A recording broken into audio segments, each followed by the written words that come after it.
आपको board exam में नॉर्मलता और वन हाफ गुणांक समझ में नहीं आता है तो आज की इस वीडियो के बाद आप इसे कभी नहीं भूलोगे। तो आज हम आपको इस वीडियो में नॉर्मलता और वन हाफ गुणांक को बहुत ही आसान भाषा में समझाएंगे और 15 मिनट में बिल्कुल कवर कर देंगे। तो देखते हैं पहले नॉर्मलता क्या है, नॉर्मलता किसे कहते हैं। तो यहाँ पर मैंने लिखा है नॉर्मलता, ये हमारा पहला टॉपिक है। इसके बाद हम वन हाफ गुणांक पढ़ेंगे। तो पहले हम इसकी थ्योरी पढ़ेंगे, फिर आपको समझाएंगे कि नॉर्मलता क्या है। तो यहाँ पर हमने थ्योरी में लिखा है, यहाँ पर आपको दिख रहा होगा 1 लीटर बिलियन में विलेय के ग्राम तुल्यांकों की संख्या को नॉर्मलता कहते हैं। ये बिल्कुल सेम मोलरता उनकी तरह ही है, थोड़ा चेंज है बस इसमें। अब यहाँ पर देखिए ये है हमारे एक पात्र, क्या है पात्र। अब इसमें हमने क्या भरा है, भरा है इसमें 1 लीटर बिलियन, क्या भरा है 1 लीटर बिलियन, क्या है इसमें 1 लीटर बिलियन है इसमें। अब इसमें हम क्या देखेंगे, जो हम विलेय घोलेंगे इस बिलियन में, क्या घोलेंगे विलेय हमने घोला यहाँ पर NaOH, क्या है ये NaOH। अब इसके ग्राम तुल्यांकों की संख्या को ही हम क्या बोलेंगे नॉर्मलता कहते हैं। अब इसके ग्राम तुल्यांक किसे कहते हैं आपको ये समझना पड़ेगा। पहले आपको ग्राम तुल्यांक निकालने के लिए पहले क्या लिखना है, पहले NaOH का द्रव्यमान निकालना पड़ेगा। फिर इसको निकालने के बाद आपको भाग में तुल्यांक द्रव्यमान निकालना होगा। फिर आपका क्या आएगा, ग्राम तुल्यांक की संख्या आपकी निकल के आ जाएगी। अब देखते हैं इसके फॉर्मूले के बारे में कि इसका फॉर्मूला क्या है। इसके फॉर्मूले में हमने लिखा है N बराबर ग्राम तुल्यांक अपॉन बिलियन का आयतन। अगर आपको पेपर में क्वेश्चन में बिलियन का आयतन लीटर में दिया होगा तो आपको ये वाला फॉर्मूला लगाना है। अगर बिलियन का आयतन ml में दिया होगा मिलीलीटर में तो आपको लगाना है ये वाला फॉर्मूला। और ज्यादातर न्यूमेरिकल इसी ही फॉर्मूले से ही आते हैं, क्योंकि न्यूमेरिकल में मान मिलीलीटर में दिया होता है, इसको हम लीटर में जब चेंज करते हैं तो हमें 1000 से गुणा करनी पड़ती है। तो यहाँ पर देखिए क्या लिखा है, यहाँ पर लिखा है N बराबर W गुणा 1000 अपॉन E गुणा B। B क्या है हमारा आयतन। अब यहाँ पर देख लेते हैं कि W क्या है, E क्या है। यहाँ पर हमने लिखा है जहाँ W क्या है विलेय का द्रव्यमान, विलेय क्या है हमारा NaOH, E क्या है तुल्यांकी द्रव्यमान। NaOH का निकाला हुआ द्रव्यमान मतलब जो हम इस फॉर्मूले से निकालते हैं उसको बोलेंगे तुल्यांकी द्रव्यमान। और B है हमारा बिलियन का आयतन। ये आपके पेपर में आए हुए क्वेश्चन के ऊपर डिपेंड करता है। तो उम्मीद है आपको नॉर्मलता समझ में आ गई होगी। ये बहुत ही आसान टॉपिक है। और हाँ एक बात और समझो, इसमें हमने मोलरता भी पढ़ाया था और नॉर्मलता भी। मोलरता में भी 1 लीटर बिलियन होता है और नॉर्मलता में भी 1 लीटर बिलियन होता है। तो यहाँ पर देखिए नॉर्मलता मोलरता में हम क्या करते हैं, मोल त्रिभाज्य, क्या गिनते हैं हम मोलों की संख्या को ही तो लिखते हैं हम मोलरता में। और हमने यहाँ पर नॉर्मलता में क्या लिखा है, तुल्यांकों की संख्या, क्या लिखा है तुल्यांकों की संख्या, ये लिखा है तुल्यांकों की संख्या। बस थोड़ा सा ही चेंज है, मोलरता में हम मोल देखते हैं विलेय के और नॉर्मलता में हम देखते हैं ग्राम तुल्यांकों की संख्या। तो यहाँ पर हमारा अगला टॉपिक है वन हाफ गुणांक।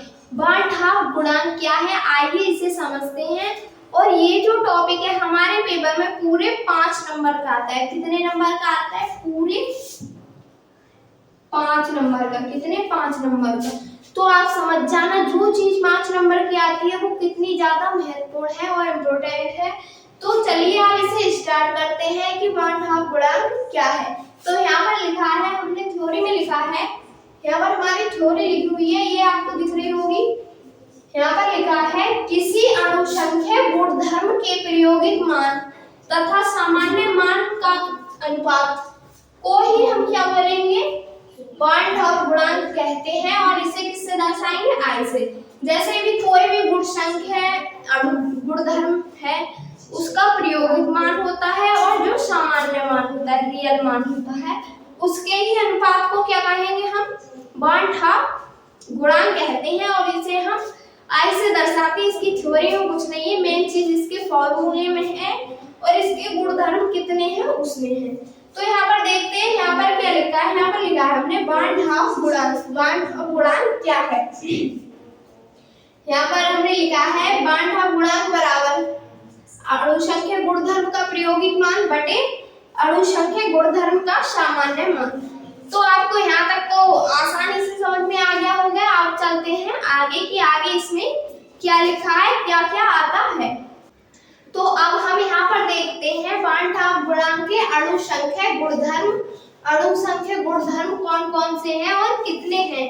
तो चलिए स्टार्ट करते हैं। अब यहाँ पर देखते हैं अणु संख्या गुणधर्म में हमने क्या लिखा है। यहाँ पर लिखा है, पहला लिखा है इसका अणु संख्या गुणधर्म वाष्प दाब का अपेक्षित अवनमन, जो कि हमने आपको राउल्ट का नियम पढ़ाया था, बिल्कुल उसी के ही तरह है। और दूसरा है हमारा क्वथनांक में उन्नयन, जो कि वृद्धि होती है, बॉइलिंग पॉइंट होता है, जिस ताप पर पानी उबलता है उसको हम उन्नयन बोलते हैं, जैसे कि क्वथनांक का उन्नयन बोलते हैं। और दूसरा है हमारा हिमांक में अवनमन, जिस ताप पर पानी जम जाए, मतलब पानी की ठोस अवस्था आ जाए, बर्फ बन जाए, उसको ही हम क्या बोलेंगे? हिमांक में अवनमन, मतलब हिमांक में कमी बोलते हैं। और फिर अगला है हमारा परासरण दाब। परासरण दाब कैसा होता है? जैसे कि परासरण दाब जैसे अंडे की झिल्ली होती है, जो कि अर्धपारगम में झिल्ली से संबंधित होता है। परासरण दाब कोई वाटर होता है, उसमें जब हम ऊपर से जितना बाहरी प्रेशर लगाते हैं तो उसको ही हम क्या बोलेंगे? परासरण दाब बोलते हैं। अब हम देखते हैं इसमें हमारे बांठा गुणांक का क्या रोल है, क्या आता है इसमें। तो यहाँ पर हमने लिखा है यहाँ पर लिखा है वाष्प दाब में आपेक्षिक अवनमन। अब वाष्प दाब का सूत्र तो है हमारा P0 minus PS upon P0 बराबर क्या है? ये काई। अब इसमें हम बांठा में लिखेंगे तो यहाँ पर बस एक चीज आ जाएगी, सिर्फ और सिर्फ आई, क्या है? आई। और बाकी ये पूरा फॉर्मूला सेम रहेगा, इसमें कोई भी बदलाव नहीं होगा। ये तो हो गया हमारे वाष्प दाब में, मतलब वाष्प दाब में अवनमन का फॉर्मूला। अब दूसरा देखते हैं क्वथनांक में उन्नयन। इसमें भी क्या होगा? यहाँ डेल्टा V बराबर KV गुणा M है, ये हमारा फॉर्मूला था क्वथनांक में उन्नयन का। M डैश का क्या है? यहाँ पर मोललता, जिसको हमने दर्शाया था M डैश से। अब यहाँ पर देखते हैं, यहाँ पर हम क्या लिखेंगे? यहाँ पर लिखेंगे I। क्या लिखेंगे? I। इसमें अगर बांठा गुणांक में हम फॉर्मूला बनाते तो सबके आगे I ही आएगी, क्योंकि बांठा गुणांक को किससे दर्शाते हैं? हम I से। तो यहाँ पर आप अगला देखते हैं, आगे तीसरे में है हिमांक में उन्नयन। ये आपको दिख रहा होगा, हिमांक में अवनमन। तो यहाँ पर इसका फॉर्मूला दिया है डेल्टा TF बराबर KF गुणा M डैश। M डैश आपको पता ही है, मोललता है, और KF है ये नियतांक। क्या है? नियतांक। और यहाँ पर I आ जाएगी, जब वन टर्म में करेंगे तो ये आ जाएगी I। और आगे देखते हैं परासरण दाब। परासरण दाब का फॉर्मूला क्या था? पाई बराबर CRT। जब CRT था तो यहाँ पर हमें क्या लिखना है? I बनाना है, इसे क्या बनाना है? I। और बाकी ये फॉर्मूले सेम है, ये आपको अपनी कॉपी में नोट जरूर कर लेनी। अब यहाँ पर आपको एक बात और समझनी है। क्या समझनी है? एक बात और समझनी है, वो देखेंगे हम आगे। अब यहाँ पर एक बात और देखते हैं, जिसे आप नोट कर लेना। मैं बोलूंगी जब कोई बिलियन में संयोजित या वियोजित होता है तो वहां पर क्या होता है? बांठा गुणांक का प्रयोग किया जाता है। अब हम यहाँ पर लिखते हैं कि वियोजित होने पर क्या होगा। वियोजित होने पर हमने यहाँ पर पहले नंबर पर लिखा है, वियोजित होने पर क्या लिखेंगे? वियोजित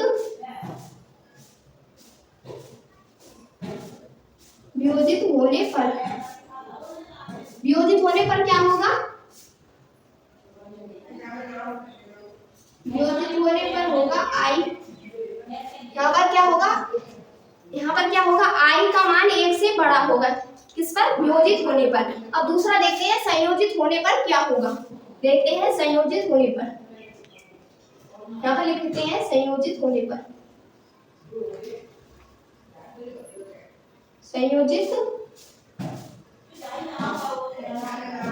होने पर, अब बताइए संयोजित होने पर आई का मान क्या होगा? क्या होगा? संयोजित होने पर आई का मान एक से क्या होगा? कम होगा। और वियोजित होने पर क्या होगा? एक से बड़ा होगा। क्या होगा? कम। एक से, यहाँ पर लिख देते हैं एक से कम, किसका मान? आई का। यहाँ पर है एक से ज्यादा, यहाँ पर लिख देते हैं ज्यादा। अब देखिए ना संयोजित होगा और ना वियोजित होगा, तो क्या होगा आई का मान? यहाँ पर तीसरे नंबर पर लिखना है आपको, ना संयोजित ना वियोजित होने पर, ना संयोजित ना संयोजित ना वियोजित, ना वियोजित होने पर आप लिख लेना, मैं ऐसे लिख दूँ। आई का मान क्या होगा? आई का मान होगा एक के बराबर। किसके बराबर होगा आई का मान? एक के बराबर। अगर अब यहाँ पर दोबारा से समझ लीजिए, अगर वियोजित होगा तो आई का मान एक से ज्यादा होगा, अगर संयोजित होगा तो आई का मान एक से कम होगा, अगर ना ही संयोजित हो ना ही वियोजित हो तो आई का मान बराबर होगा। जैसे कि आप एक एग्जांपल के थ्रू समझ सकते हैं। मैं यहाँ पर बता रही हूँ, यहाँ पर हमारा क्वेश्चन है, यहाँ पर मैं बता रही हूँ आपको। जैसे कि NaCl, किसका? NaCl का एग्जाम्पल। अगर आपको NaCl का नाम पता है कि NaCl क्या है तो मुझे कमेंट में जरूर बता दीजिए। NaCl, अब ये NaCl है, ये किसमें टूटेगा? Na पॉजिटिव और Cl निगेटिव। किसमें? Na पॉजिटिव और Cl निगेटिव। यहाँ पर कर रहे हैं Na प्लस पॉजिटिव आ गया और Cl क्या हो गया? निगेटिव। अब यहाँ पर देखिए ये कितने अणुओं से, मतलब कितने मॉलिक्यूल से मिलकर बना है? कितने मॉलिक्यूल से मिलकर बना है? Na और Cl। कितने से मिला है? 2 से। तो यहाँ पर हमारे I का मान कितना होगा? बॉन्ड हाफ गुणांक का मान कितना होगा? तो यहाँ पर हमारे I का मान होगा 2। अब यहाँ पर देख लीजिए NaCl होता और एक फॉर्मूला, मतलब एक सूत्र और होता, जैसे कि CH3COOH, मतलब एसिटिक एसिड होता। तो वहां पर कितने घटक होते, मतलब कितने फॉर्मूले होते? 2 होते। तो वहां पर I का मान कितना होता? मतलब एक से ज्यादा। क्या होता? एक से ज्यादा। और यहाँ पर भी क्या है? एक से ज्यादा। तो यहाँ पर कौन सी आ रही है हमारी? वियोजित होने पर। कौन सी स्थिति आ रही है? वियोजित होने वाली। तो आपको ये समझ में आ गया होगा। आपसे मेरी एक छोटी सिस्टर है, वो आपसे बात करना चाहती है, तो आप उनसे मिलिए। हेलो गाइस, अगर मेरी सिस्टर की वीडियो आपको अच्छी लगी हो तो वीडियो को लाइक एंड सब्सक्राइब जरूर करें। Thank you. और वीडियो को पूरा